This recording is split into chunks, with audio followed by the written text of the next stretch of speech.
Doctor Mithali काही प्रयोग करून बघतील आणि हे सगळं तुमच्या घरी म्हणजेच मितेशच्या सहवासात राहूनच होऊ शकते. डॉक्टर कार्तिक मितेशच्या भावांना म्हणाले. तर नमस्कार, मी हे ऑथर संगीता आणि तुम्ही ऐकत आहात माझी दीर्घकथा मालिका साथ देत तुम्हाला. तर या कथेचं पर्व दुसरं सुरू आहे आणि याचे पहिले 3 भाग तुम्ही ऐकलेले आहेत जे माझ्या आपल्या चॅनलवरती आहेत आणि आजचा हा 4था भाग तुमच्यासाठी. तर डॉक्टरांनी असं सांगितलं, चालेल डॉक्टर, तुम्ही म्हणाल तसे करू आपण, पण मितेश लवकर बरा व्हायला हवा. बाबा असं म्हणाले. हो नक्की बरा होईल तो, डॉक्टर म्हणाले. डॉक्टरांनी मग मितेशचे रेग्युलर चेकअप केले आणि त्याला काही औषधेही लिहून दिली. मितेश मितालीकडे अधूनमधून बघतच होता. त्याची नजर एकदम कोरी करकरीत अशी होती, म्हणजे एकदम इमोशनलेस. थोड्या वेळात मितेश बाबांसोबत निघून गेला. मिताली, तू मितेशच्या घरी जायला सुरुवात कर, त्याला थोडं बाहेरही घेऊन जात जा, डॉक्टर कार्तिक म्हणाले. ठीक आहे सर, उद्या विकेंड आहे तर मी जाते त्याच्या घरी. गुड, ओके, तुझे काम तू करू शकतेस. तू कोणी आले पेशंट की मी बोलवतो तुला, डॉक्टर म्हणाले. मिताली मग तिच्या केबिनमध्ये आली. मितेशची केस स्टडी करत राहिली. त्याला कसं हँडल करता येईल याचा ती विचार करत होती. त्याची पुस्तके वाचून तिला इतकं तरी समजले होते की मितेश खूप इमोशनल असा पर्सन आहे, तो जास्त करून मनाने विचार करतो, निर्णय घेतो. प्रॅक्टिकल राहणं जगणं त्याला जास्त जमत नाही. एखाद्यावर त्याने विश्वास ठेवला की तो समोरच्याकडूनही त्याच विश्वासाची अपेक्षा ठेवतो आणि मग इथेच त्याची चूक होते. त्याला जसं हवं तसे समोरचा का वागेल ही गोष्ट त्याला लवकर पचनीही पडत नाही. मग त्यातून त्याची निराशा होते. मितेश तसा स्वभावाने शांत, एकदम भरभरून आयुष्य जगणारा रोमॅन्टिक असा रायटर होता. त्याच्याशी बोलायला भेटायला कितीतरी मुली धडपडत असायच्या.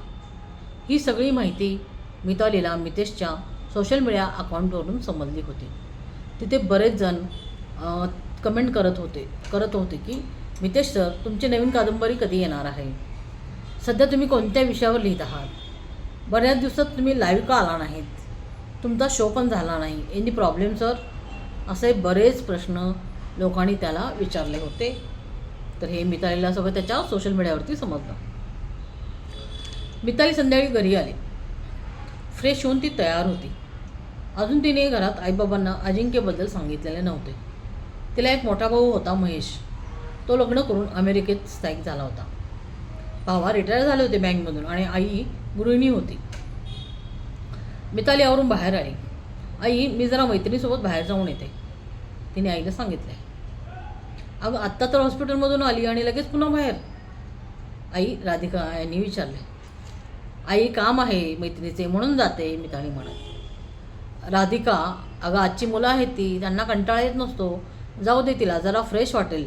दिवसभर त्या पेशंट लोकांसोबत असते, थोडंसं बाहेर तिला छान वाटेल. बाबा, रमाकांत म्हणाले. आता मी काय बोलणार, तुम्हीच तिला परवानगी दिली म्हटल्यावर, आई म्हणाली. आई, अगं जेवणाच्या वेळेपर्यंत परत येते आणि हां, आता विषय निघाला आहे म्हणून सांगते. आई बाबा दोघेही ऐका. काय आता काय सांगणार आहेस, आई म्हणाली. म्हणजे आईला असं वाटतं की काही सांगते ती. आई, एक नवीन पेशंट आला आहे हॉस्पिटलमध्ये. तो तरुण मुलगा आहे, तो रायटर आहे, पण सध्या तो डिप्रेशनमध्ये आहे. तर त्याची केस सरांनी माझ्याकडे दिली आहे. मग यात नवीन काय, मिताली, बाबांनी विचारले.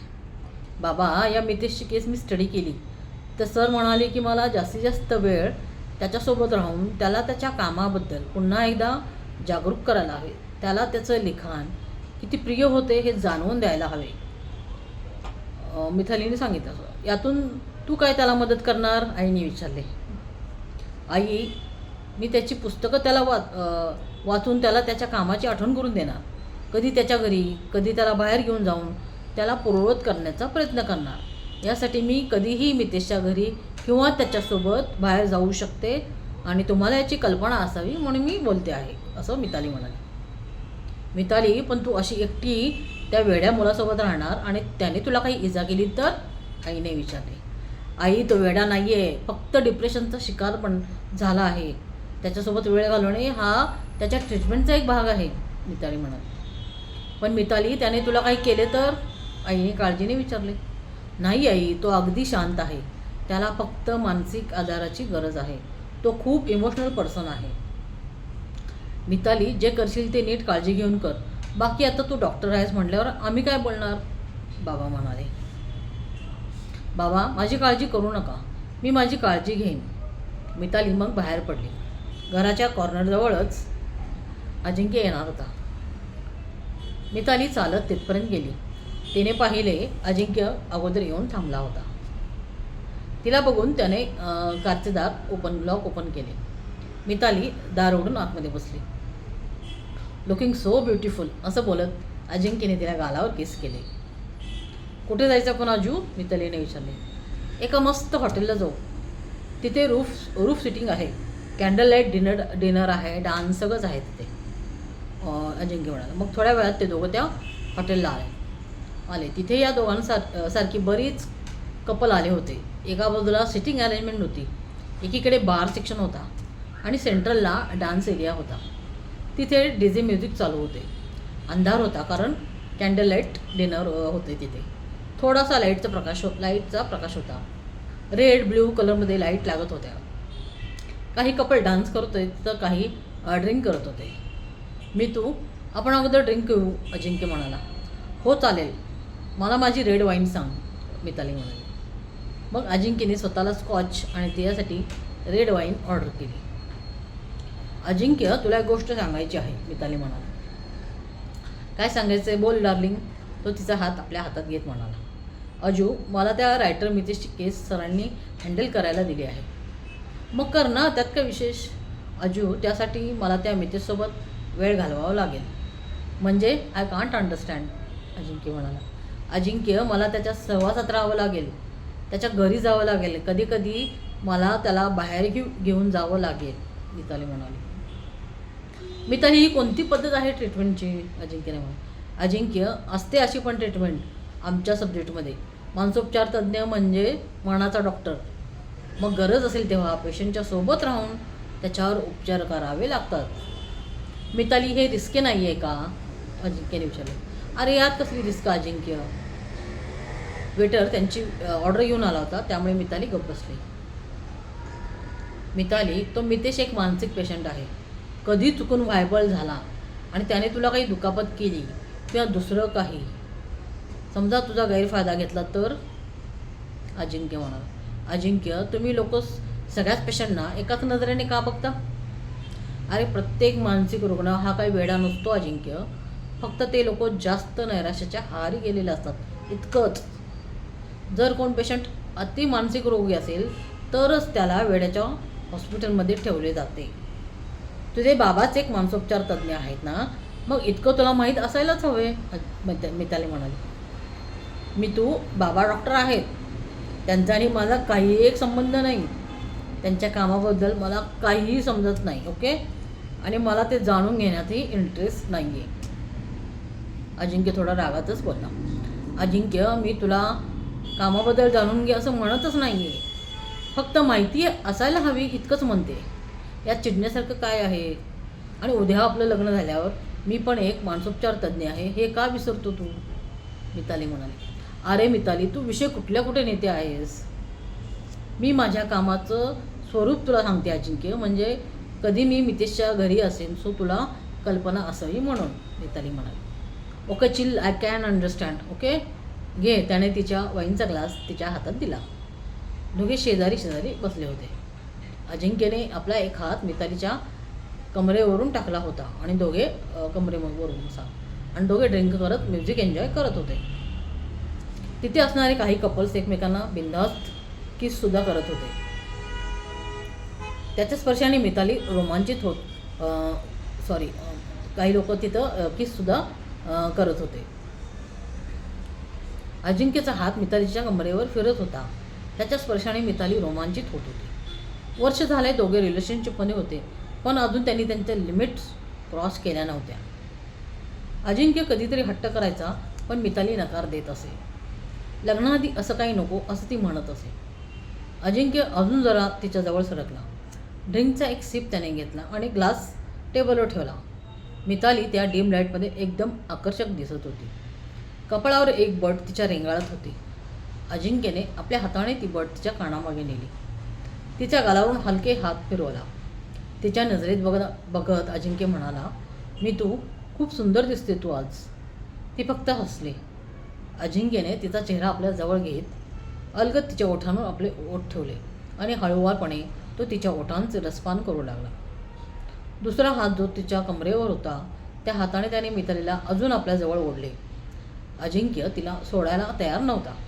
अजू बास, लोक बघतील, मिताली हळू आवाजात बोलली. इथे कोणाचं कोणाकडे लक्ष नाही, मी तू सगळे आपल्या पार्टनरसोबत बिझी आहेत. Let's enjoy. त्याने पुन्हा तिच्या ओठांचा ताबा घेतला आणि ओठांवर बाईट करत करत तो तिच्या गळ्यावर व कानावरही बाईट करू लागला.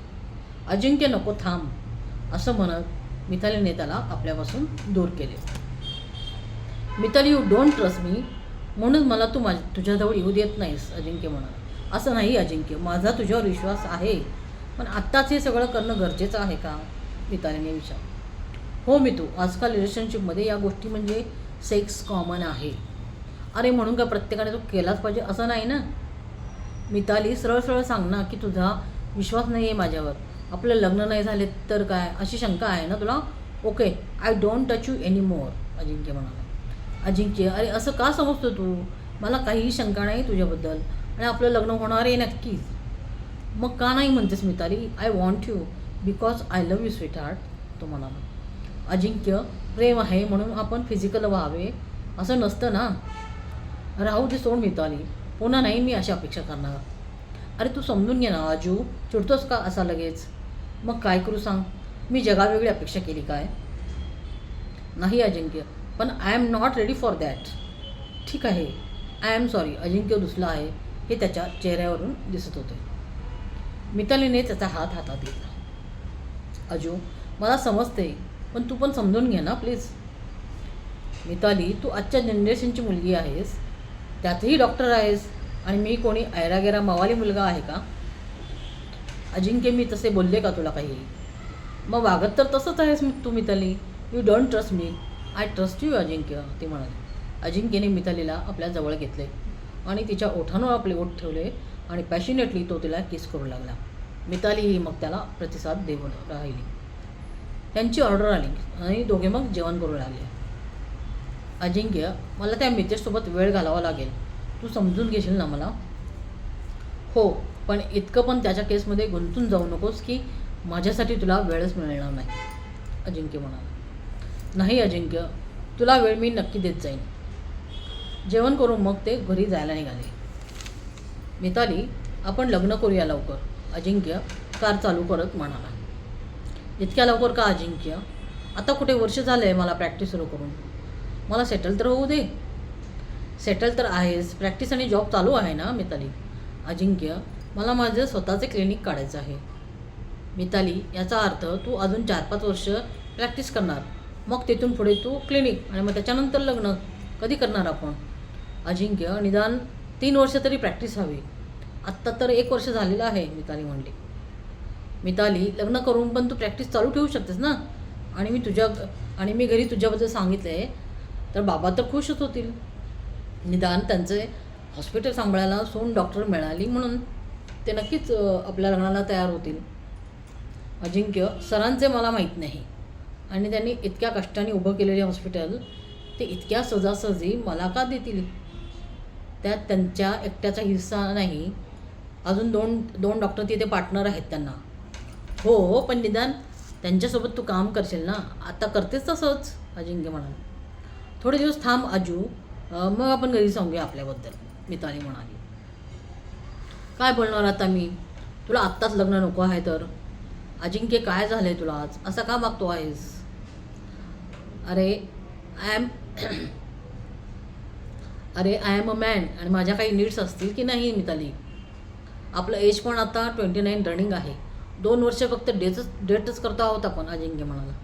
अजिंक्य, ही मितेशची केस संपू दे, तो यातून बरा नाही झाला. अजिंक्य, ही मितेशची केस संपू दे, मग आपण विचार करू. ती म्हणते. वा, छान मितू. आणि तो मितेश यातून बरा नाही झाला तर मग आपले लग्न पण मग बारगळले. अरे असं का बोलतोस अजिंक्य? होईल तो बरा. केव्हा? 1 महिने, 1 वर्ष? You know the exact date Mitali, Ajinkya म्हणाला. अजिंक्य, मी यासाठी थांबूया म्हणते की आत्ता या केसमधून मला माझ्यासाठी विचार करायला वेळच नाही मिळणार. मला जरा रिलॅक्स तर होऊ दे. हां, म्हणजे तुला माहीत आहे की या केसमध्ये तू बिझी असणार, राईट?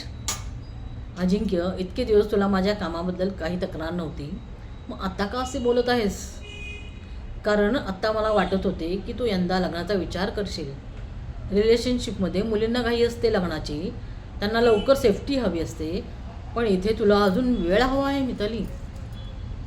अजिंक्य, मला समजतच नाही की तू असा का रिॲक्ट होत आहेस.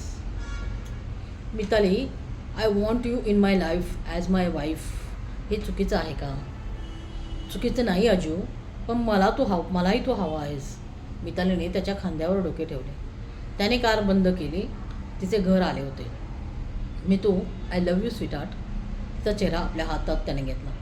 आय लव्ह यू टू अजिंक्य, असं म्हणत तिने त्याला गालावर किस केले. त्याने मितालीला आपल्या मिठीत घेतले. तर आज आपणच इथे थांबतो आहोत. तर मला इथे एक गोष्ट सांगायची आहे की एक 3 वर्ष झाले असतील साधारण, तर माझ्या परवानगीशिवाय माझी सप्तपदी नावाची कथा एक स्मिता खलाटे जाधव यूट्यूबवर होत्या.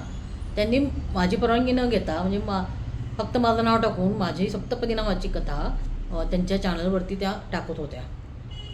मग माझी कथा आहे ज्या माझ्या मैत्रिणींनी वाचलेली होती. मे बी ते प्रतिलिपीवर होती माझी कथा सप्तपदी. तर माझ्या मैत्रिणींच्या लक्षात आलं तेव्हा त्यांनी मला ती सांगितली की असं यूट्यूब चॅनल आहे एका स्मिता खलाटे जाधव नावा यांच्या, त्यांनी तुझ्या कथा घेतल्यात आणि तुझ्याकडनं परवानगी घेतली आहे का?